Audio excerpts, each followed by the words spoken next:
I guess. Well, I mean, I don't know. Yeah, I guess you can be kind of brief, but the Gen Con update, we had some stuff screened. Yeah. Yeah, I went to Gen Con, but as the Gen Con Film Festival, which is part of that, to screen 2 shorts of ours. Step Bro, which we did earlier. I think we've talked about on the show before, and then Yes. 10 Minutes, which is an older one I did that I finished like just before COVID, and then I just never really did anything with it. So I was like, yeah, why not? I kind of did it as a backup because I was like, in case, I don't know. I was kind of surprised both of them got in, but Yeah. I kind of did it as a backup too, and also just to, hey, I should maybe do something with that one. And yeah, they both got in. They played in separate shorts blocks, but back to back, so that was kind of convenient. And I think they did well. It's a lot harder to tell with something like 10 Minutes, which is just a straight up horror. There's not really jokes. Yeah, it's not like serious. Yeah, with comedies people laugh, but with horror, no one's really like, ah. Yeah, no one's like. I think it seemed like the thing is like you don't want people to laugh. You don't want to hear people with your. Yeah. You want the opposite, and I do think there was a little bit of that in 10 Minutes. Oh. And I will say, like, watching it with an audience and just being like hyper aware of. Oh yeah. Just how it plays with a group. It is kind of slow to start. I'll say that. So, it takes a little bit for like stuff to start moving in that. We just start like it's about 10 minutes long, and it's maybe halfway over before you even see the the intruder character. Right. But that said, I'm saying that it's slow to start, but compared to some of the ones that also played, that's not the case. So that made me feel a little bit better because there were I think 2 more played after it, and they were both like way like too long and too slow. Overall, though, the shorts were like fine. It wasn't as like cancerous as like Fortnite or some of the ones around here. Yeah. And it's bizarre playing in like competition in the same shorts block as like, I don't know if I mentioned it in the, you said, like, the group chat, like College Funny Humor. or Die, College Humor. And that's pretty stiff competition. Yeah. And then there was one in the horror block that 10 Minutes played with that I don't know who it was directed by, but it had Trisha Helfer, I think is how you say her name, who's in Battlestar Galactica. This other actress who is in a sci-fi show that I watched, and she was in like Terminator Salvation. So like people whose faces I recognize. Oh, Yvette Nicole Brown was in it too. Yeah, that's yeah. So it's kind of bizarre in that sense, but and actually say that like people don't like react like oh like that to scary movies, but in Step Brother or in Step Bro, there's a part where I kill Chris, and it got a huge like from someone in the audience. Which that's awesome. That was my favorite single, like more so than the laughs, and I think it did pretty good.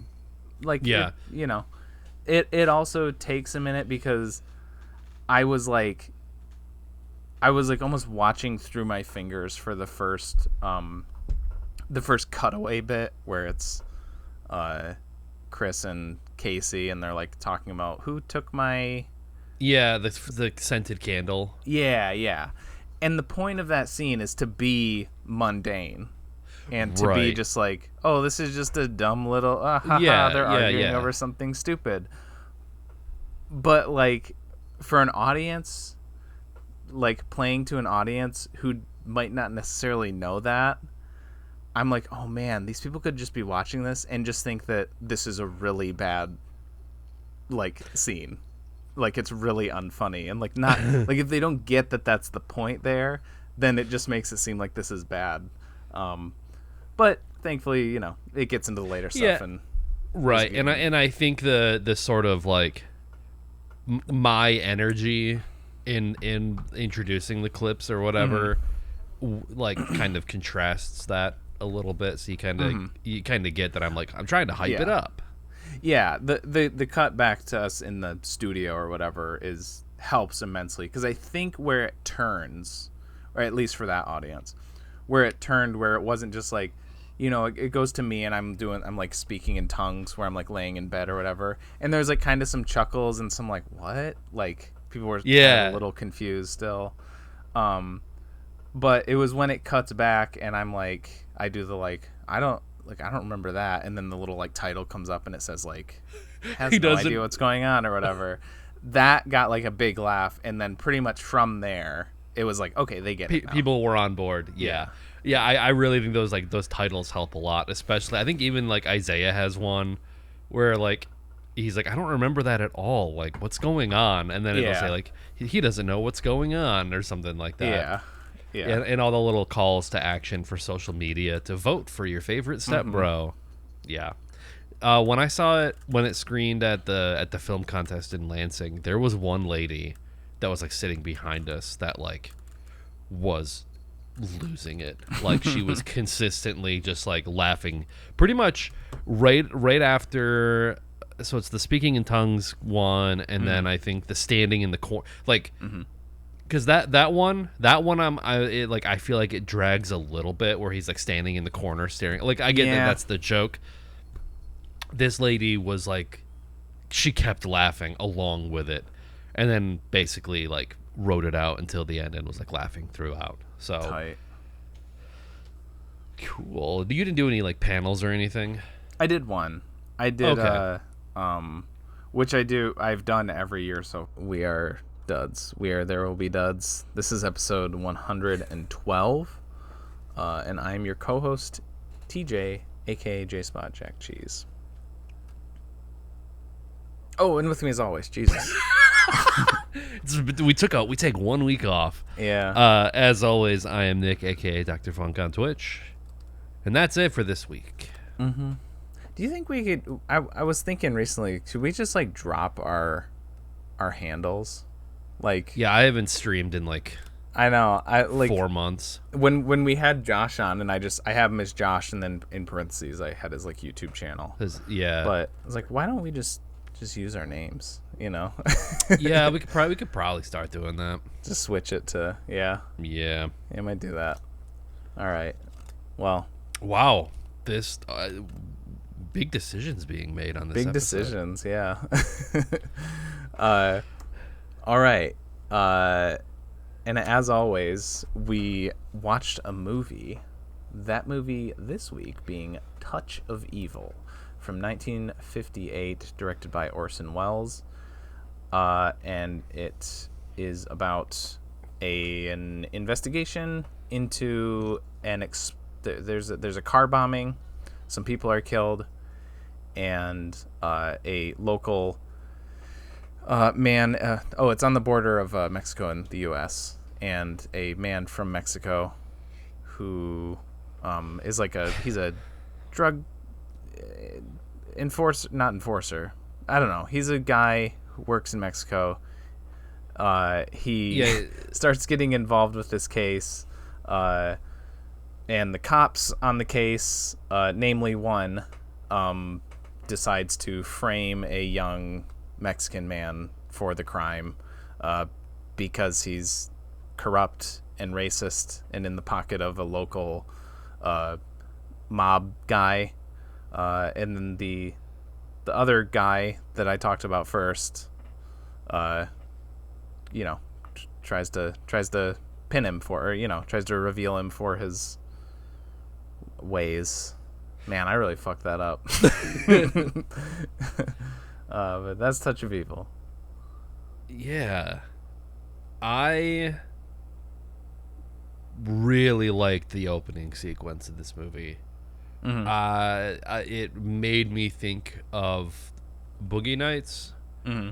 because the opening of Boogie Nights is like a very, very long take that kind of bobs and weaves throughout like different characters and settings. And the opening of this was very bombastic and cool and technically impressive. I mean, I always say that for older movies, but for like 1958, it felt like it was like on a crane shot, and then it came down and moved into the street, and it followed this car. You see someone put this time bomb in the car drives off, but then you stick on the car and then it moves away, and then you see Charlton Heston and his wife walking.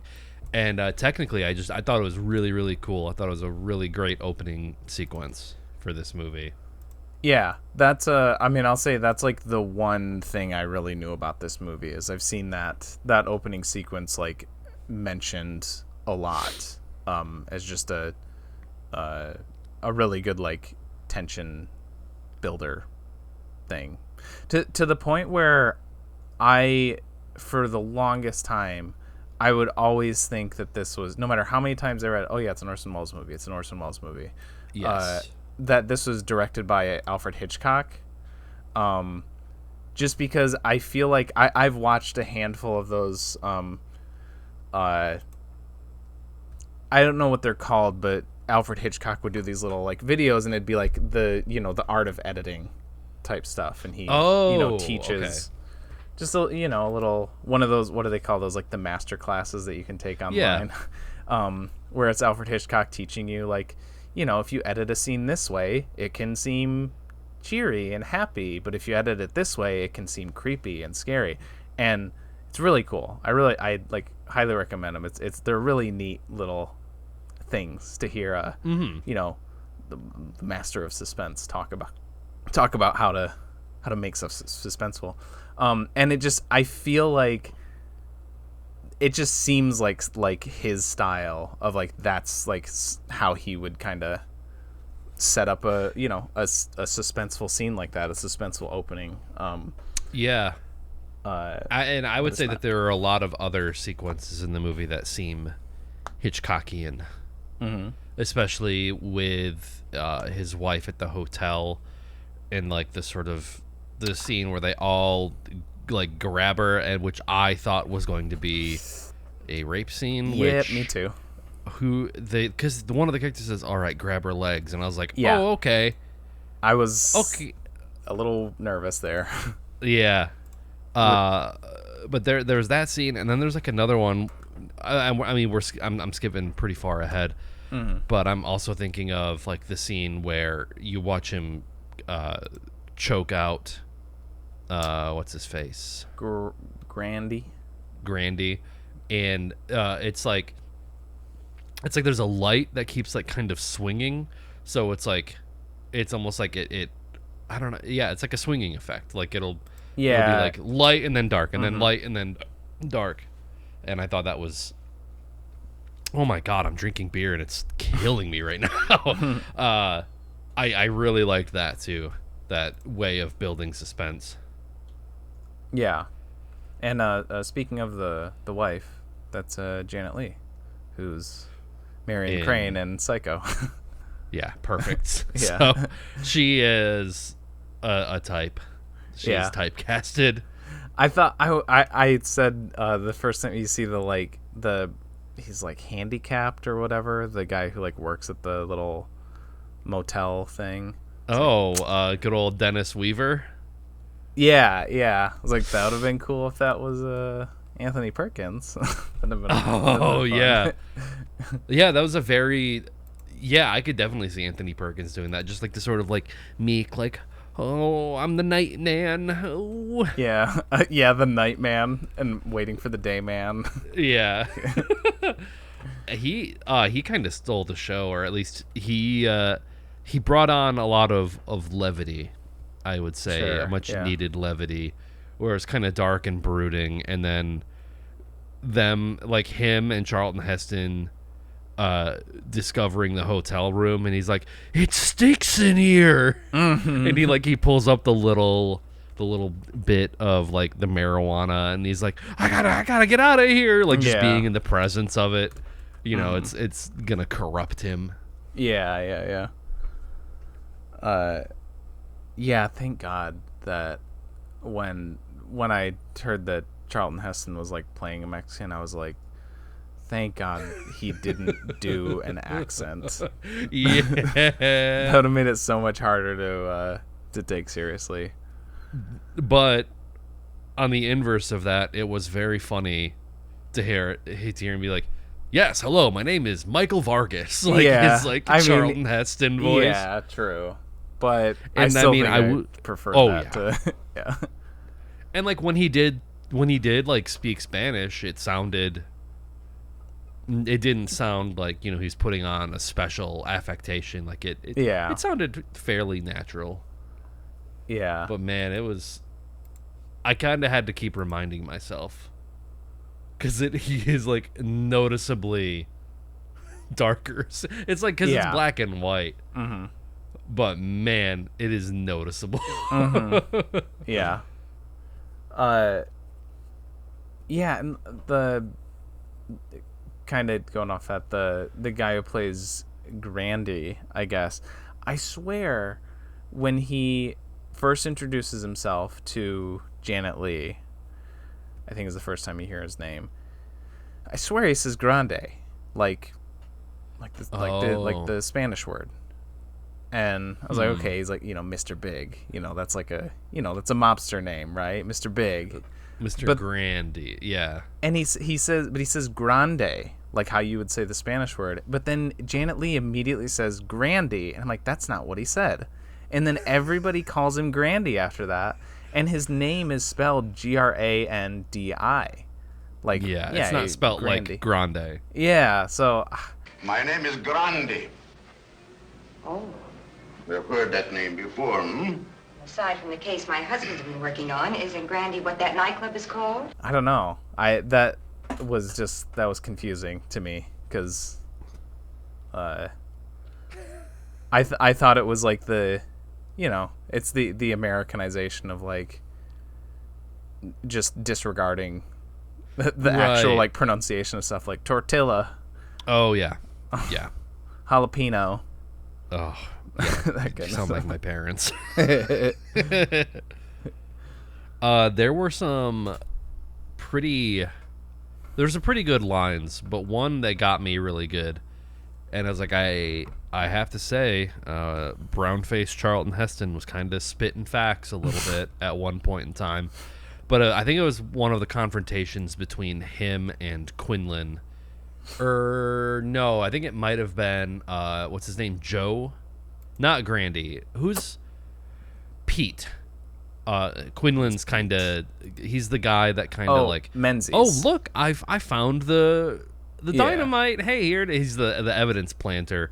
There's like a scene where he's confronting him. Like he finds him in the archives. And he's like, oh, they... Also, yeah, lots of like... What, they let a foreigner like you in here? Or like lots of like you peoples. Which is like, which I know it's because the characters are shitty. Like, yeah, that's the point. Yeah. It'd be a lot worse if, and worrisome for watching old movies sometimes, where like people could just be racist because that's how it was back then. But like, right, it's a point of the movie that right, the racial tensions and stuff. Right. Yeah. But at one point, him and Pete are going at it. And he basically says, like, a policeman's job is only easy in a police state. Yeah. Which I was like, oh, that's pretty good. Yeah. That's pretty good. Like it's... I think it's supposed to be almost like a reversal of what the stereotype would be. Where it's like you think that, like, the cop of, like, Mexican descent would be... He would be the cheater, the liar, the evidence planter. But the good white cop would be the one who, he wins in the end and he does everything by the books and he's like this moral authority. But instead you have like just bloated ass Orson Welles being a dickhead throughout the entire movie. I mean, at one point I was like, I swear to God, if this dude gets away in the end, I was gonna be mad. I suddenly was transported to a moviegoer in 1958 Probably like, I swear to God, if this guy doesn't get his comeuppance in the end. Yeah. Yeah, and that made me think of the end of the movie, where I was kind of taken aback by where they took the resolution with the kid. I don't remember his name, but the kid that he frames, and then they're like, oh, well, we better, get that kid out of police custody, and they're like, oh, there's no reason. He confessed. Quinlan was right. Like, so what is that saying? Like, if, like, I don't know. I was kind of confused by that. Like, because it seems like, I don't know. I really don't know. Like, it's asking if the ends justify the means, where it's like a broken clock is right once, at least twice a day. I guess. Where like he does all of these is right at least. Yeah, sometimes, folks, racism works. Yeah. I mean, I don't know. I interpreted that scene as like, yeah, of course he confessed. You're probably like, as like an interrogator, you just bait like, do you know how many people confess to shit after just hours of grueling police interrogation? That is often that like was in the back of my head. Yeah. Like, I'll get sucked into, like, YouTube algorithms where it'll be, like, surveillance footage of people... The JCS videos? I think that's... Yeah. I think I know what you're saying. Yeah. And it'll just be, like, people being questioned by the police. Mm-hmm. And, you like, actually seeing how they do it, you're like, how do the police get anything done? How do they get anything right if they just, Brandon Dassey everybody. Mm-hmm. Yeah. And a lot of it is because there was one, sorry, this is like a tangent. There was like one who like, it was a former cop who like road rage, like shot somebody. Oh, okay. No, I think I'm thinking of it. But he knew how the police interrogations go because he's like a former cop. And basically, yes, he did do it and he was guilty, but also it was a stunning example of what you should do when you're being questioned by the police, which is say nothing and ask for your lawyer. Mm-hmm. And it's like, because as soon as they get their little, their tendrils in you, it's really tough because anything you say can be used. So I took that scene. I don't know. I didn't take it as Quinlan being justified, even though his means were like unethical. Yeah, the negative thought. Yeah, the negative thought that I had was that, like, is the movie saying like, well, yeah, he's Mexican, so yeah, of course he did the crime. That was my pessimistic look of like, oh, maybe it is actually just kind of racist. But I don't know, Yeah, and it's tricky. Like, maybe because he was with the guy's daughter, the guy who blew up. That's who Marlene Dietrich's character, Tana or whatever. Yeah, Lineker. Wait, the guy. Yeah. So yeah, I think the Mexican dude was like with her. Okay. Like they were living in that thing together, like that apartment or whatever. Okay, yeah. And so there is, it's like there was probable cause. Like, yeah, we wanted his like inheritance money, so I blew him up to try to get that. Like they got married overnight or something like that. Mm-hmm. Where it's like if you had just done proper police work, you wouldn't have had to have planted evidence on him. Yeah. Like if you just literally did your job instead of, wielded your reputation around like your big old gut. Mm-hmm. Which, so I was reading a little bit. So I think Orson Welles is wearing a suit. Yeah. He had to have some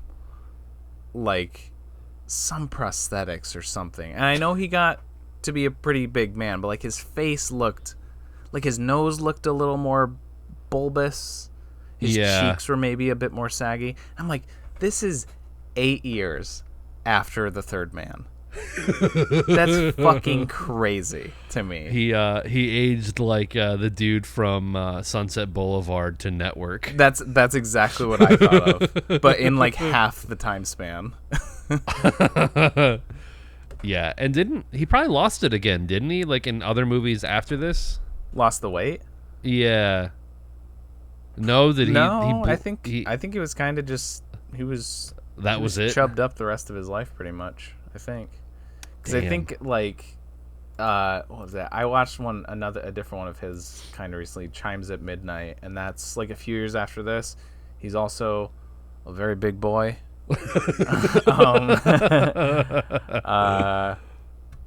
He's big in F for Fake.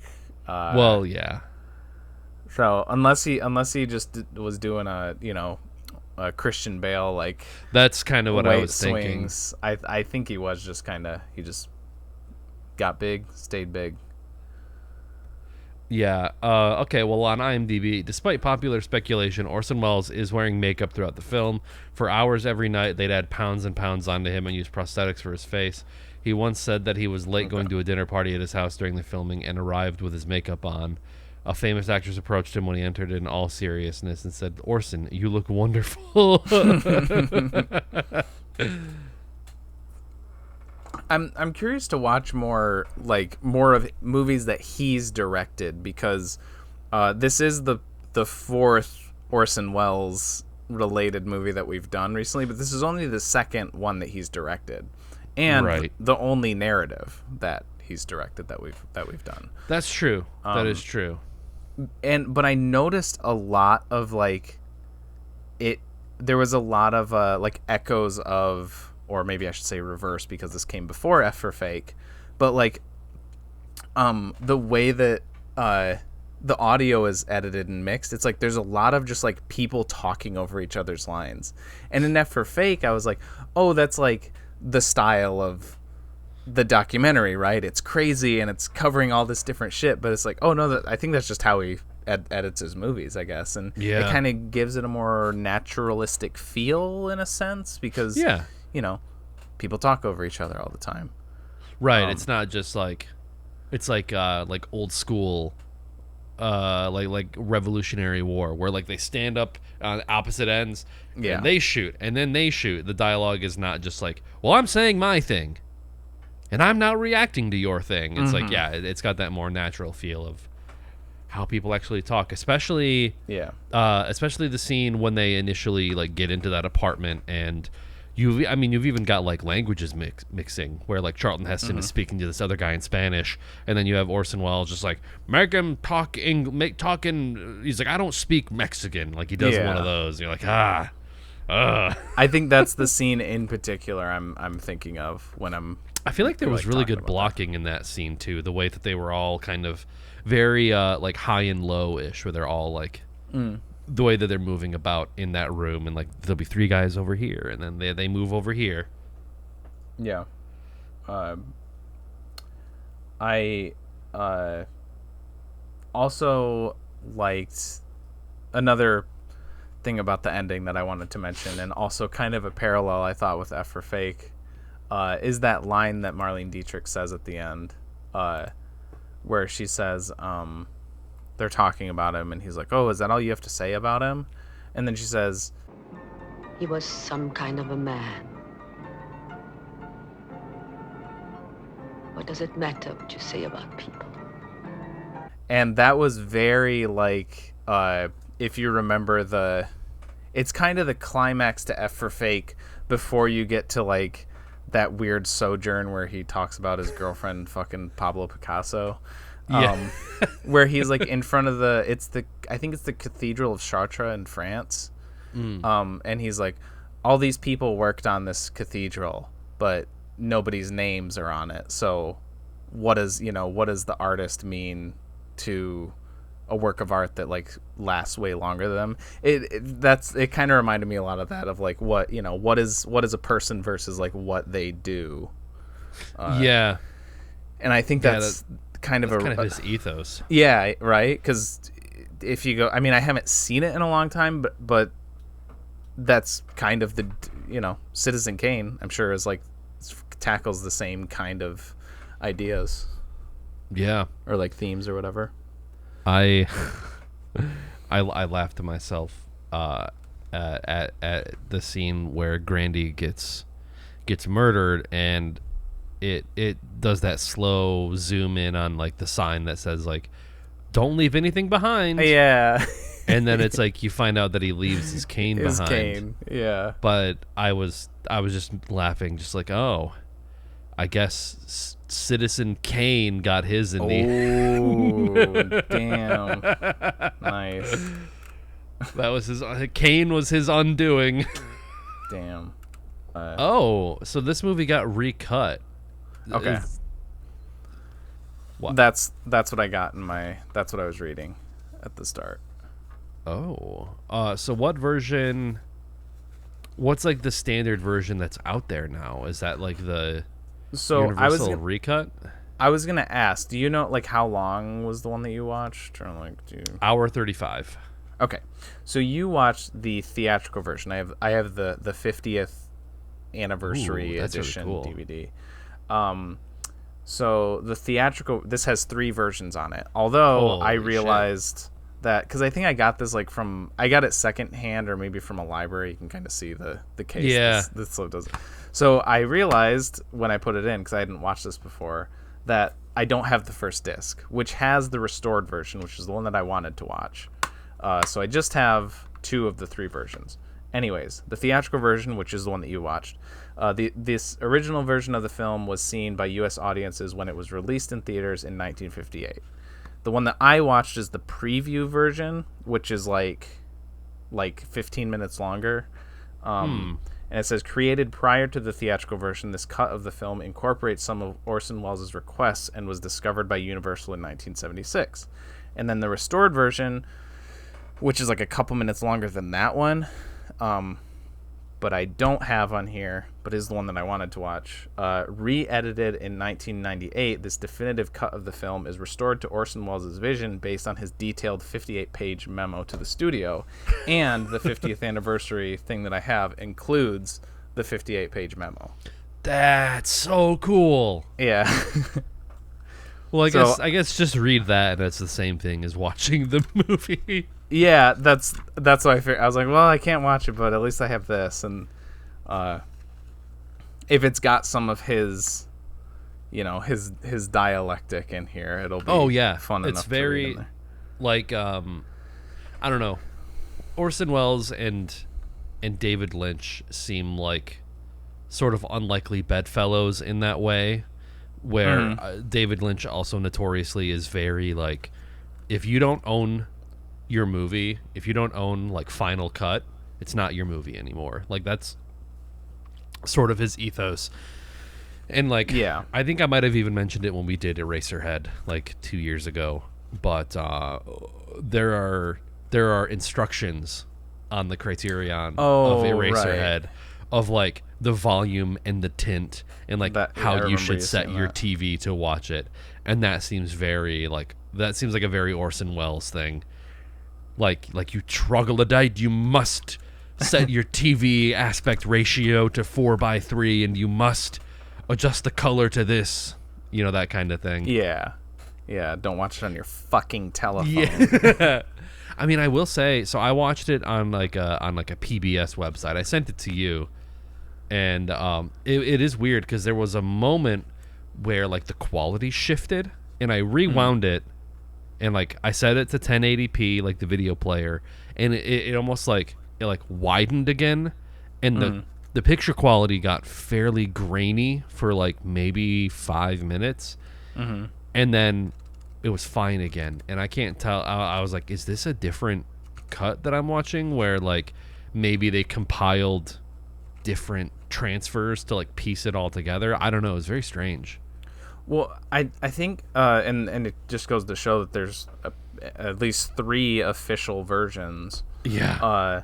But much like The Third Man, I remember when we talked about that there's like basically like you can't watch the original version or the intended version, because like every version that exists now is like a slightly, and it's more or less the same movie, but it's not like the exact cut. It's not the exact proper cut, because of just like how kind of loosey-goosey studios were with their copyrights and their movies back then. It's just like, we're just gonna sell it to some TV stations, and then they'll cut it down for time or whatever, and who cares if we retain a master? Nobody cares. Nobody's gonna watch these movies again. Right. I would be interested to like set up like multiple screens or whatever, and have each like start them all at the same time, and then watch and see like where they differentiate. Like, they hold on this scene a little bit longer in this cut. Yeah, Although, especially the one that I watched and the restored cut, because they're only so the one I watched is 13 minutes longer than the one that you watched, and then the restored one is only 2 minutes longer than the one that I watched. So okay. I think we get the gist. I think we get the gist of the movie. But I would be curious to see like how he intended it. Although, another IMDb fact here: despite Orson Welles protesting that Universal barred him from editing the film, Charlton Heston said that Welles himself triggered the studio recutting. Welles apparently left the country to raise funds for another movie before completing editing on this film, which forced Universal to intervene. Without Welles on hand to guide the editing in person, according to his vision, the studio had to recut the movie without a real understanding of it, which is a very Orson Welles move. Mm-hmm. Like, I think even when we were talking about The Third Man, like, they had to shoot all of his stuff very quickly because he was, like, he was off doing other shit. Like, just this very larger-than-life figure, both literally and figuratively at this point.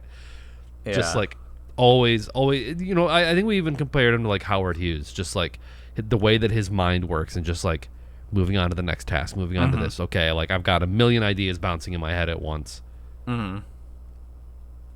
Well, if you wanna pick a scene, I could read a snippet from the memo and see if we glean anything from it. Yeah. What's a good scene? I'm trying to remember all the scenes now. How about one with him and like the fortune teller woman? I don't know if there are any. Okay. If the Name is Tanya. Let me see. I'm trying to especially think when she first comes in. Like I really like that. Oh yeah, that's right. Near the end, when he's like he's on the hooch and just completely obliterated. He's like asking her to read his fortune. Come on, read my future for me. You haven't got any. What do you mean? Your future is all used up. You remember what you were saying earlier about how glad you were that Charlton Heston didn't do an accent? Yeah. Well, that makes one of you, I guess, because according to IMDb, Charlton Heston cited not doing a Hispanic accent for his Mexican narcotics officer, Miguel Mike Vargas, as one of the biggest mistakes he ever made as an actor. Wow. I mean, I feel like you could also just kind of pick a scene at random. It doesn't have to be like.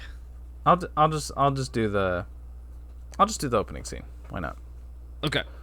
See. Okay. So it starts with. Let me see if I can do this right. I was practicing before. Oh, is that? Oh, that's what you were reading when I. Okay. Wow, yes. It's all come full circle. Yeah. I assume. No. I can't. It's hard when I know somebody's listening to me, but.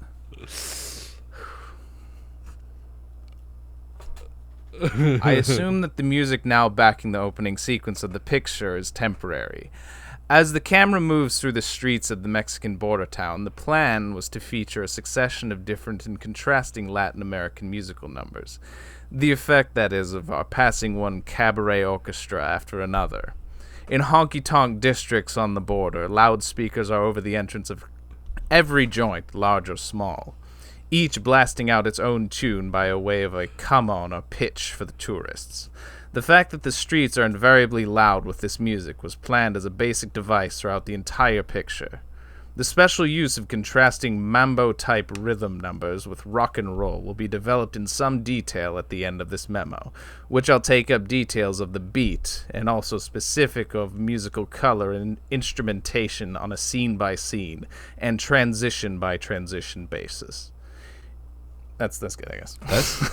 That's pretty good. That's pretty good Orson Welles, I think. Thanks. That's that's wild that he had like that much thought and detail about like every aspect of his movies. Yeah. It's not like he it's a rewrite of the script necessarily. It's more editing details, and then there is stuff like Schwartz's line, "He must be driving up from that turkey ranch of his," is unclear and must obviously be dubbed. So yeah, like there's some instances of like line cut-ins, but yeah. Speaking of dubs, I guess again another IMDb trivia fact about the opening scene. I guess it took an entire night to get right, and I guess it was because the actor playing the customs officer kept blowing his lines. It says it was beginning to get light on the horizon when Orson Welles made the final take of the night, saying to the cast, "All right, let's try it one more time." Then he looked at the actor and said, "If you forget your line this time, just move your lips and we'll dub it in later. But please, God, do not say, 'I'm sorry, Mr. Welles.'" This is the take scene in the film. However, it is important to add that Welles categorically refused to consider firing this unhappy actor at any point, although Universal executives who were on set repeatedly urged him to. So no matter what, he is like a stick in the mud, like principled dude who will not like bend to the studio's will like whatsoever. Which, I mean, can't say that about a lot of directors these days, I guess. Yeah, true. I'm kind of feeling like Sunset Boulevard here. Yeah. Well, I mean, we filled our time. Yeah, I think. We did. We did on our allotted time slot. Yeah. Yeah. I guess the only other thing I want to comment on is like how brutal that death scene was with Mr. Grandy, especially when she wakes up. Yeah. And he's got those like buggies, like his eyes are like freaky, like cartoonishly like bugged out, and like I feel like they added like blood vessels. Just very, very, very brutal. Yeah. Yeah. Yeah, that was freaky deaky. But yeah, I'm good to scoot on over to scores. I'll go first. Okay. I enjoyed our discussion. Sure. But I wasn't as hot on this movie as I would have hoped to be. I do agree about like the opening scene was cool. I like where it ends up in the end, like the last half hour ish, where maybe a little less, where Vargas like teams up with Menzies. I really liked Menzies' turn, because he's like this complete like loyal lackey to Quinlan, and then he's like, oh, maybe he's not a good guy, and then he's kind of like he's that writing like kind of was like the strongest to me, where I was like, okay, this is that good like really pensive Orson Welles writing, where he's saying like, well, he's like why I'm a good cop, but he is a bad guy, so like what does that say about me, kind of thing. Yeah. And then like that line that I said that Marlene Dietrich says at the end, you know, so that the whole wrap up final act was pretty good, but a lot of it I just wasn't connecting with, despite appreciating I guess some of the filmical aspects. Sure. I still liked it. So I gave it a 6. Okay. But yeah, I can't really justify giving it higher than that. Sure. Yeah. I'm right around there. I think I settled on 7, but it's like it's a light 7. It could become a 6 pretty easy, but I'm at a 7 right now. Yeah, like you said, I thought a lot of the like cinematography stuff was cool. And yeah, like those crucial scenes where like shit was happening, and that was, that sort of moral quandary kind of stuff. The stuff that I think you kind of expect, I guess, with like an Orson Welles movie. Like you're like, oh yeah, this is the good stuff. But I think a lot of it felt kind of meandering, especially like the subplot with like the wife at the motel with like the gangsters. Yeah. I feel like it just dwelled on that stuff a lot, where it just felt kind of disjointed. Like, I don't know, I feel like this is like a recurring theme, and maybe it's because we're dudes, and dudes are like, just give me the good stuff. But I feel like every sort of romance subplot in any of these movies, I'm just like, P.U. I don't, like, it's like, I don't know, this isn't, it has to be done really well to keep it engaging, because otherwise it's just, like every time it cut back to her, it's like, oh, she's still in the hotel, and it's still bad. She doesn't like it. All right. Yeah. And Dennis Weaver made up for that a little bit in just being the weirdest dude of all time. Where like I almost want to think that, Orson Welles told him his character, and he was like, "Yeah, I got this," and he just came to set and did that, and like no one told him how to do it, and he just did it. And he's like, "All right, yeah sure." But yeah, I liked Orson in this. As tough as it is to be like, that guy that was doing brownface was really good. I mean, it's still Charlton Heston under all that, varnish or whatever he used, and Charlton Heston is just one of those guys, one of those actors, and like, even if he was just doing brownface the whole time, I thought there were some moments where I was like, oh, he's a good actor. He's good. But yeah, light 7. Okay. Yeah. Nice. Yeah. Cool. Tight. Do you want to talk about this? About what? The people who died. Oh, I mean, very briefly. Just because in the meantime, since we've recorded, a few notable celebrities have died. Paul Rubens, notably, was one of them. They just did a screening of Pee-wee's Big Adventure, like a memorial screening that we went to, and surprise, that movie still rips and is still very funny. I made Chloe go see it because she's never seen it before, and she was convinced that she was like, I don't know if I'm gonna find it funny because you have this nostalgia for it, where like you watched it as a kid and that's why you like it so much. And she was wrong. She laughed her ass off. Nice. I remember the Alamo line killed. So, and then the guy who voiced Dale Gribble died, which is, I don't know, just weird timing because like I've been going to the gym in the morning and I randomly decided to start watching King of the Hill again, and I think that show is about to get like a reboot, but like Brittany Murphy died and now this guy died, so it's like I don't know how they're gonna pull it off without like the guy who voices Dale Gribble. And then I guess yeah, that's like a huge component of the show. Yeah. And then William Friedkin died, which I've never seen The French Connection or The Exorcist, but the theater's doing a memorial showing of The French Connection, so I'm gonna go see that.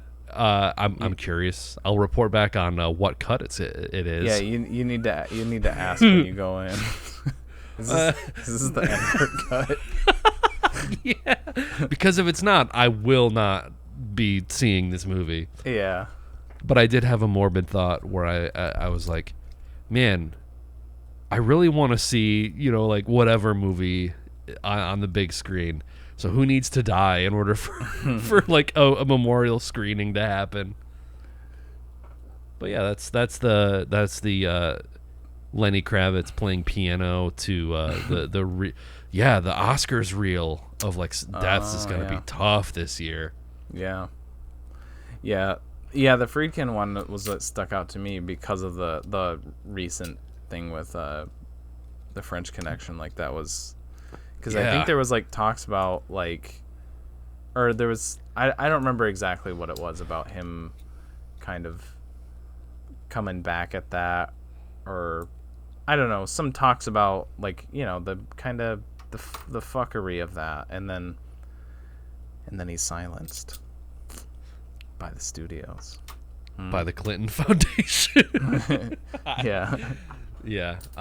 Well, I mean, there were a bunch of clips of him going around, and apparently he was very outspoken and was not afraid to just like be out of pocket about stuff. Mm-hmm. Just like he didn't do like normal interviews or Q&As where I guess he was often like speaking his mind, which I think because Jay from Red Letter Media is a big Exorcist head, and apparently that makes like sense. William Friedkin had some choice words to say about like whatever new Exorcist like bullshit that they're doing, and I think Jay was like, yeah, I wonder if this new Exorcist movie is gonna like put this on like, you know, on their like on the quotes on like the cover of the movie or whatever, you know, William Friedkin calling it a piece of shit or whatever. Yeah. Yeah, that might mobilize me to go see some William Friedkin movies. Yeah. So that's the Celebrity Death Corner. Yeah, cool. We'll be back next week with a few more, probably. That's not a threat. It's a promise. Okay, and then, you know, I'll bring it up just because I teased it for a while, and then I didn't feel like bringing it up when we had a guest on, just avoiding any sort of, I don't know, it's just not a one I wanted to bring up. But I did in fact see Sound of Freedom. It is out of the theater now, thank God. And well, yeah, they solved sex trafficking. Right, so. Yeah.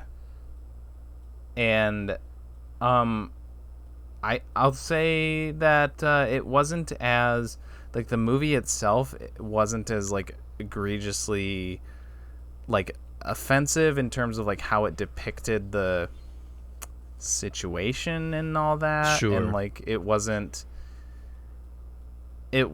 as, I don't know, I've heard some people say that it's very, I don't know how to put it, that it's like, oh, it's just, you know, south of the border that does this, and like they're the only bad ones. But like, I mean, the people that they arrest before they go after the main people are all like Americans. So I mean, I guess it's, you know, I'm sure there's pedophiles on both sides. Yeah. And some were decent people. Yeah, that's what I was trying to go for. But it is,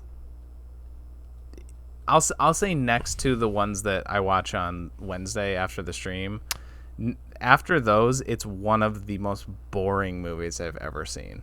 It was so, like, I can't even recommend it for like ironic enjoyment or like curiosity, because it was so fucking boring. It was so cookie cutter.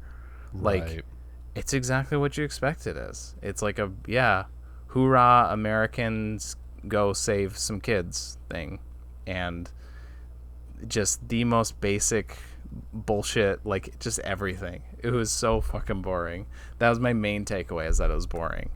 There's you almost wanted it to be more overtly like, I did. QAnon insane. I did. Where you like at least at that point, I would get some ironic enjoyment out of it. Yeah.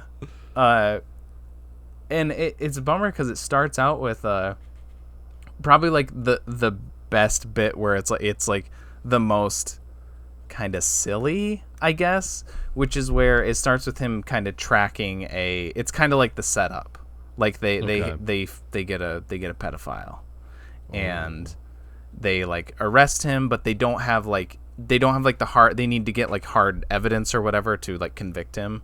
So he basically entraps him, kind of, sort of. Like they have him in custody, and then Jim Caviezel's like, oh yeah, he like convinces the dude. Even like he's the one that brought him in. Like the guy knows that he is a cop, and he knows that he's the one that like arrested him and stuff. But then he like goes to his cell and he's like, yeah, I'm actually also like a pedophile. So can you get me in touch with your people? And like that's how they're gonna like convict him, is because he's gonna like give him, yeah, this is my contact, and then they'll be like, okay, there we go. Now we have the hard proof or whatever. But this dude has like big, thick frame glasses, bowl cut, pencil mustache. Like if you're watching a cartoon and they need to convey the idea that a character is a pedophile, Yeah, like that's exactly. what they make him look like. Exactly. Oh my god. And then when he finally like gets him, Jim Caviezel's like laughing, and he's like, you're going to jail. And then like the cops bust in and they like pin the guy to the ground, and he's like, he looks at Jim Caviezel and he's like, I trusted you. And then Jim Caviezel goes, don't you know, never trust a pedophile. And I was like, no, never trust a cop. What are you talking about?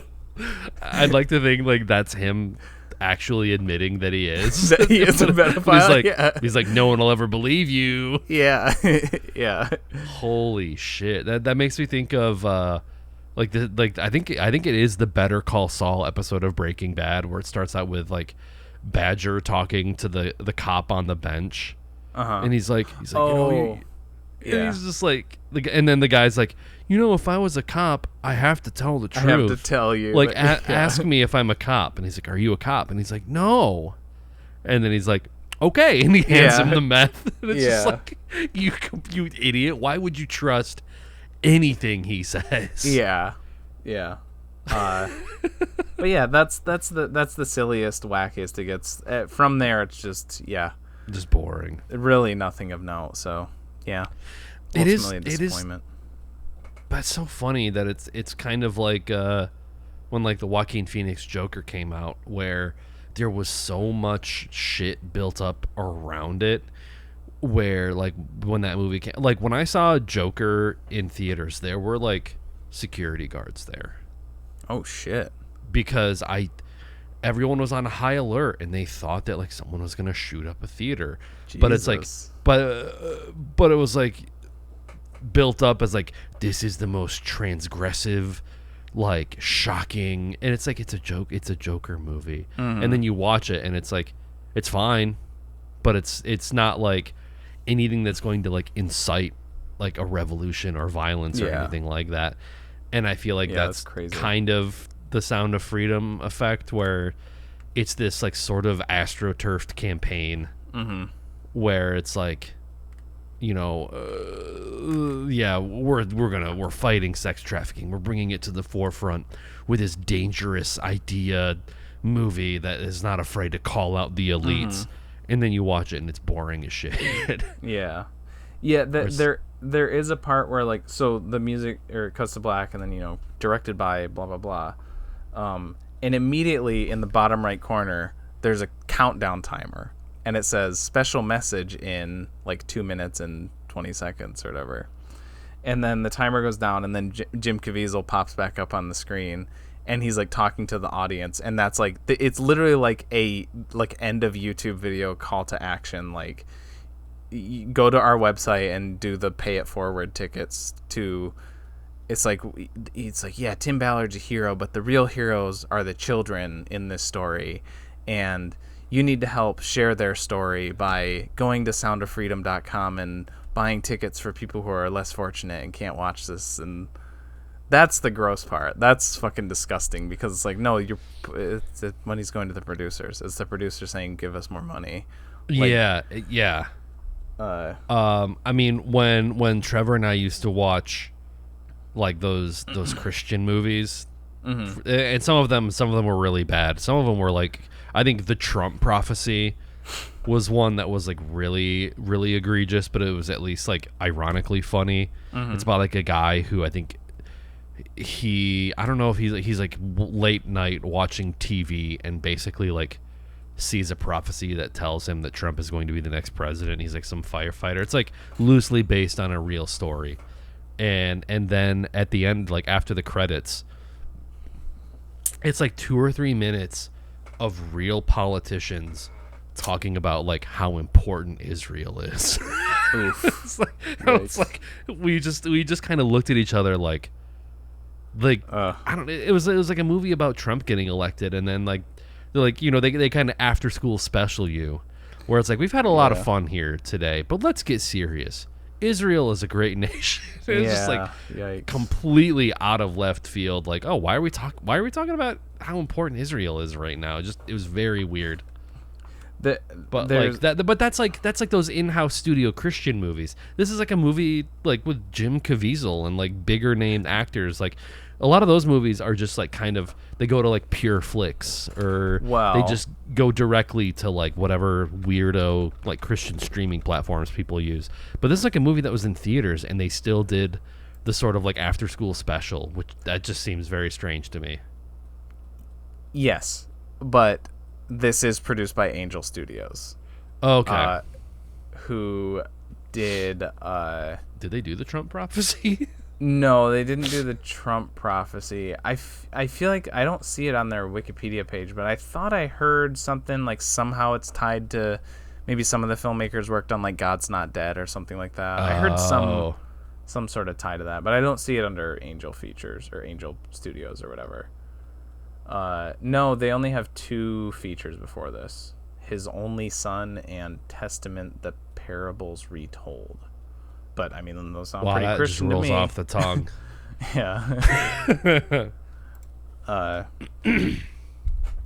Yeah. So yeah, I would not recommend it to anyone for any reason.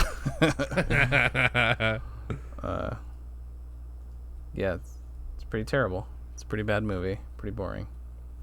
That's all I gotta say about it. Hell yeah. I guess I can do the latest in elevated horror from A24. I saw Talk to Me. Have you seen anything about that movie? Do you know the loose? I watched the trailer. Okay. There's like a hand, and then you like grab it, and you're like, talk to me or something like that, and then you can commune with the dead or something like that. Yeah, it's like an embalmed fortune teller's hand that got cut off, and like it's basically like a connection to the spirit world.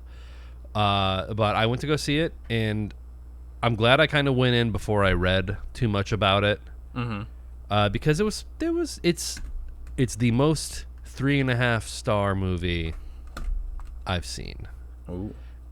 Which is good. I really enjoyed it. There was I saw someone on Letterboxd refer to it as like having Sam Raimi meanness, which I was like, oh, okay, yeah, no, I can see that. Kind of like, it made me, like, when he said that, I was like, oh yeah, kind of like Drag Me to Hell, where like it has kind of a mean ending, and like. Oh, I thought you said Sam Raimi memes.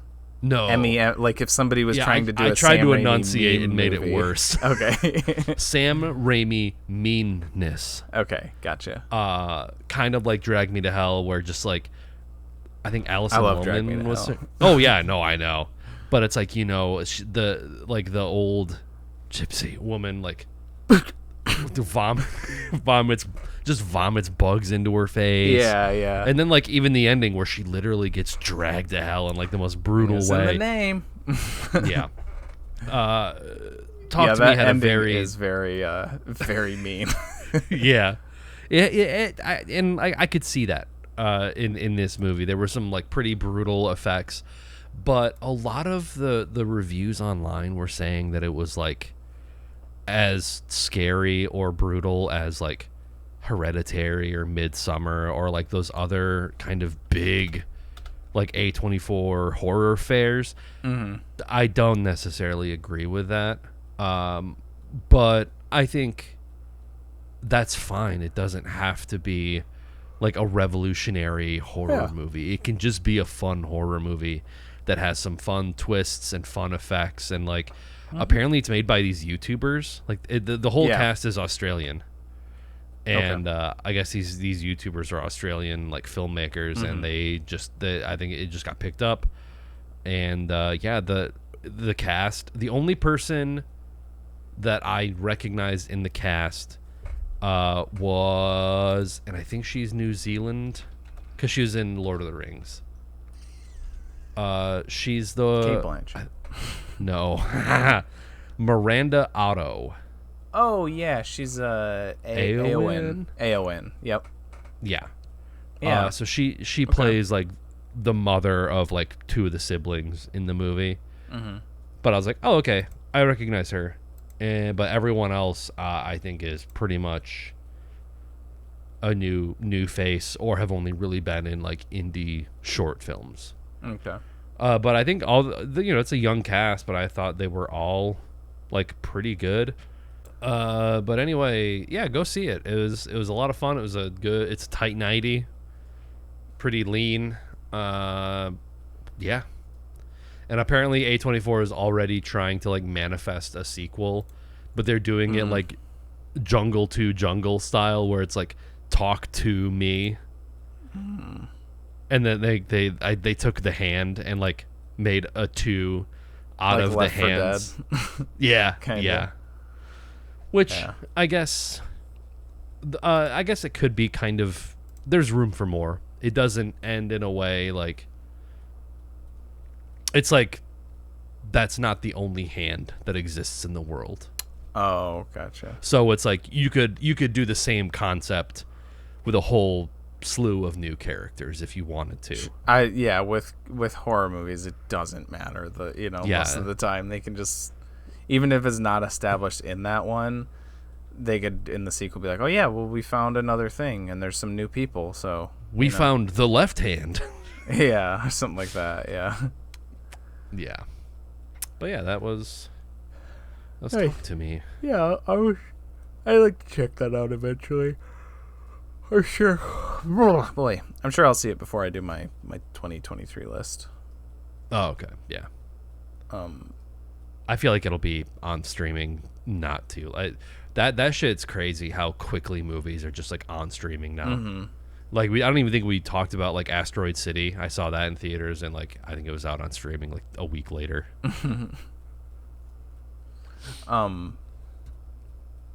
I'll throw it in because it is new. I guess I do like to talk about new movies like as soon as I can, I guess, just to get the the SEO or whatever. Yeah. I saw the new Ninja Turtles movie and it was pretty fun. It's got a great soundtrack. It's got that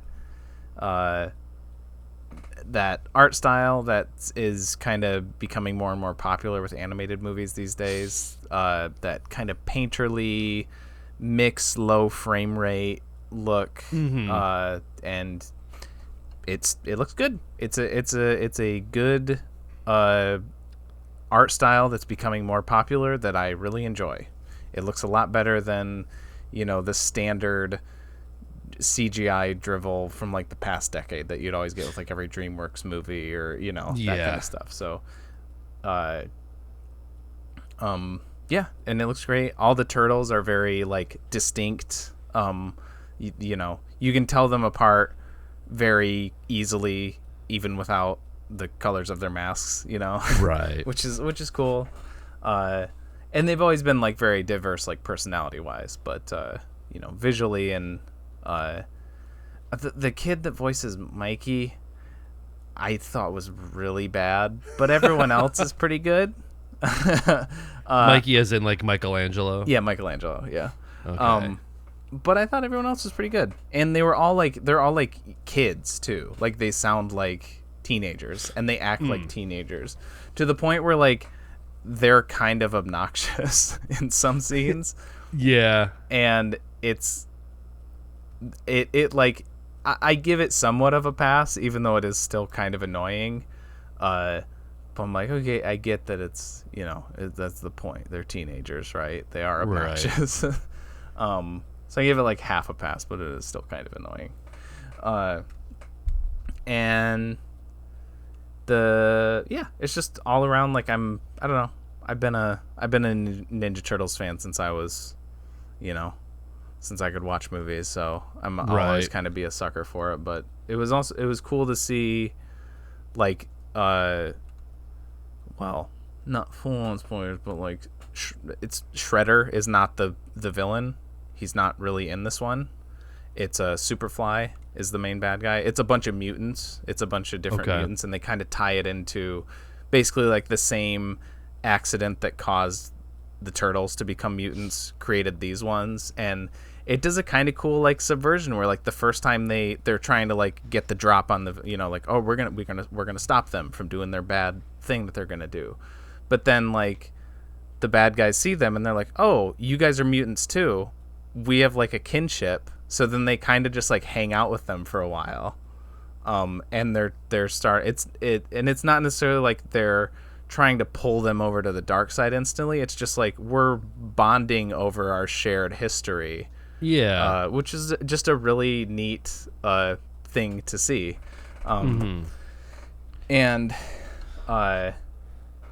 also like I'm a fan of like a sympathetic kind of villain, and if you make the whole idea behind it, and it's interesting because it parallels the turtles' own feelings. Like the turtles were just animals that were turned into mutants by human interference, human accident, and now they are forced to live in the sewers away from society because they're viewed as like disgusting, they're freaks, right? But and like humans, any like little interaction they've had with humans have always been negative, but they just want to be accepted by society because they're just another people trying to get by sort of thing. And that's essentially what the villains want too, but the villains take it in a different way where like, yeah, the humans don't like us, so we're gonna kill all of them. And just turn all the animals into mutants like us. I was almost gonna say like Magneto versus like Xavier, sort of kind of parallel. Yeah, because they have it's kind of similar history with humans, different ideas on different different conclusions. With people. But I like that. I like that take on the conflict between the heroes and villains, and also like. You tell me humans bad and abuse animals. I'm like, yep, I agree. Yep, that tracks. Yeah, I'm on your side.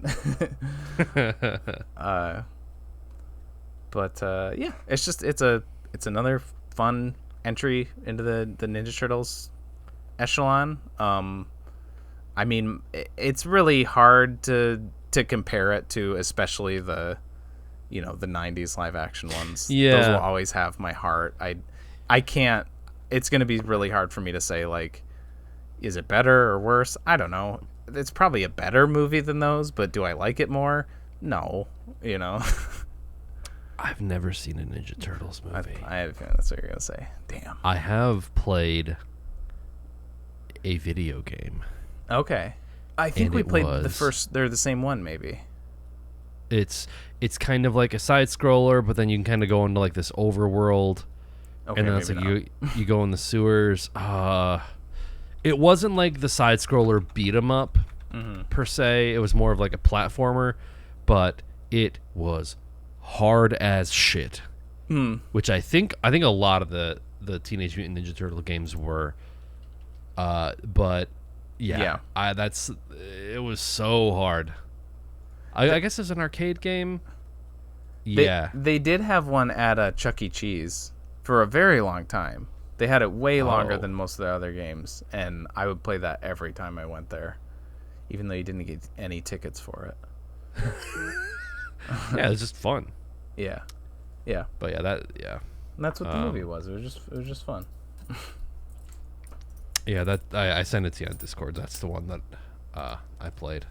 But yeah, well, that's interesting. You're talking about the animation style, because I guess really, really, really briefly, I also went to a screening of The Iron Giant, which I haven't seen since I was like a kid. Although I remembered like almost every joke from that movie. It was kind of weird that I was like, oh yeah.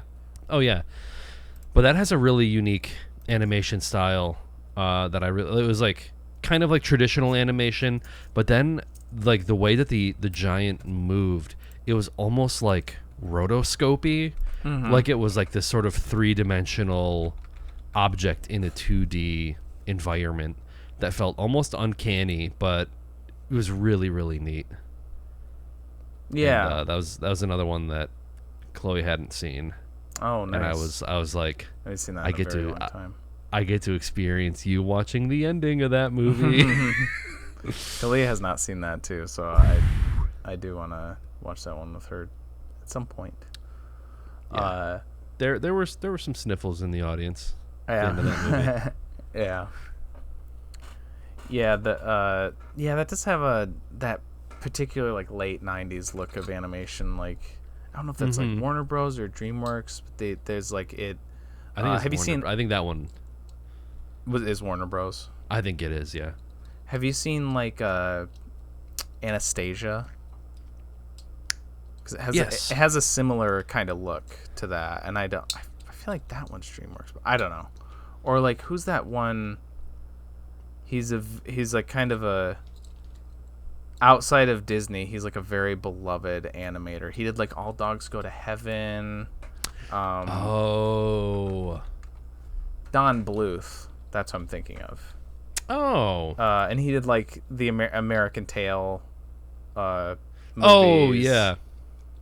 Where like it almost feels like a Disney movie, but it's not, because you just assume if it's a kids animated movie, it's like Disney. Yeah, but they're like kind of like better in a way. They're like more mature.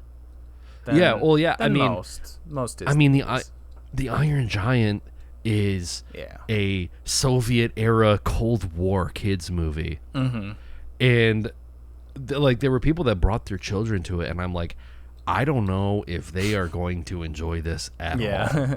I mean, there was like a kid that was sitting behind us. I was kind of talking to his mom or guardian or whoever it was.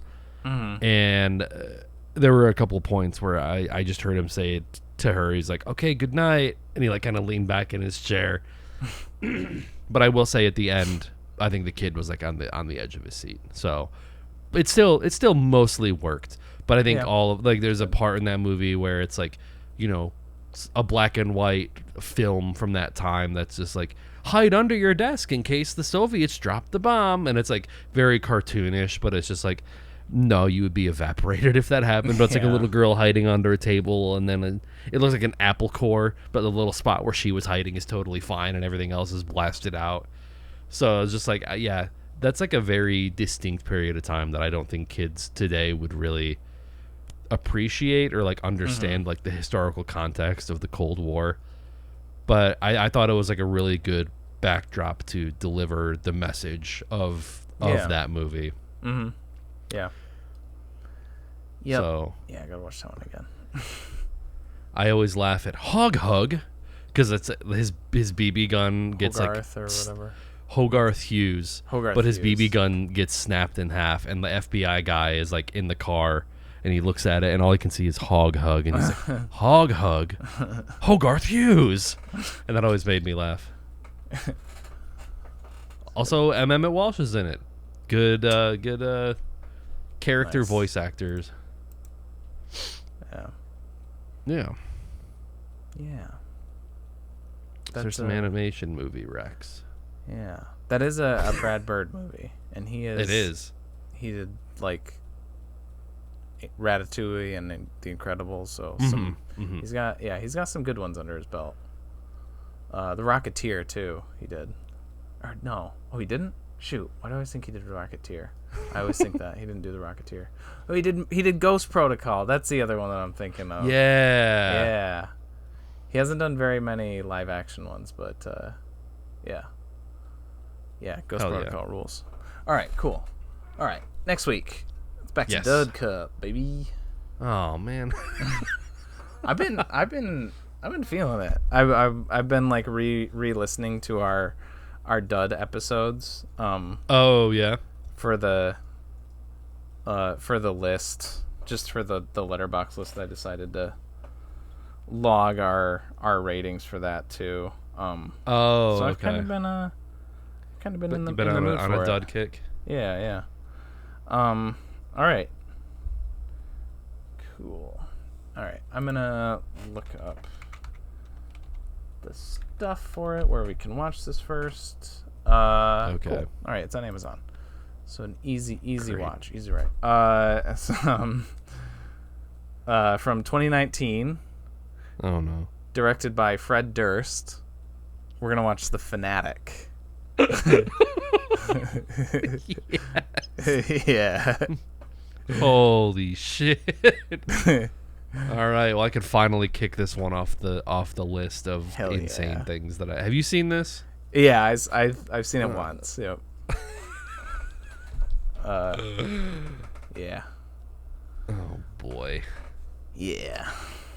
John Travolta looks like a SoundCloud rapper. Yeah. I, So. I will say this: Fred Durst, not a terrible actor sometimes. Okay. There was a movie that he was in called Population 436. Mm-hmm. It was like this sort of it was this movie where like this guy goes into a town and it's like the population has to stay the same. Mm-hmm. So like if anyone new moves in, someone else gets sacrificed. Oh, interesting. And Fred Durst plays like a police chief or like a deputy, and he kind of has like a good old boy Southern affectation to it, and it's a kind of a dumb movie, but he's not bad in it. Okay. So, like for being the lead singer of Limp Bizkit. Yeah, not it's too a bad. very surprisingly like tender role almost, where he's very like quiet and shy and like soft spoken. Like you wouldn't expect it from, you know, it's one of those days. Like Yeah. you would not expect it at all. Well, it's too bad that he's directing this one and not starring. I know. I was laughing because I went to his Google page and then you scroll down and it says movies. The first one is The Fanatic and the second one is Fred Durst sex tape. And then the third one is Population 436. Yeah, okay. So if you don't want to be spoiled for The Fanatic, it's on Amazon for free if you got a subscription, or you can rent it on YouTube, Google Play, Apple TV, Redbox Vudu. So you got a lot of options there. So watch it one of those if you don't want to be spoiled before next week's episode. These episodes come out every Wednesday at 7 p.m. EST on YouTube and Twitch in video form, as well as Spotify, Apple Podcasts, and more. We also And if you're listening on Spotify, they do keep track of ratings. We have 7 5-star ratings on Spotify. So if you're listening on Spotify, why not hit that little 5-star button? We have 7 right now. So hell yeah, just do that. yeah. Are we? Don't at listen to the 5.0 show. Just or? do that. Yeah. What's yeah. that?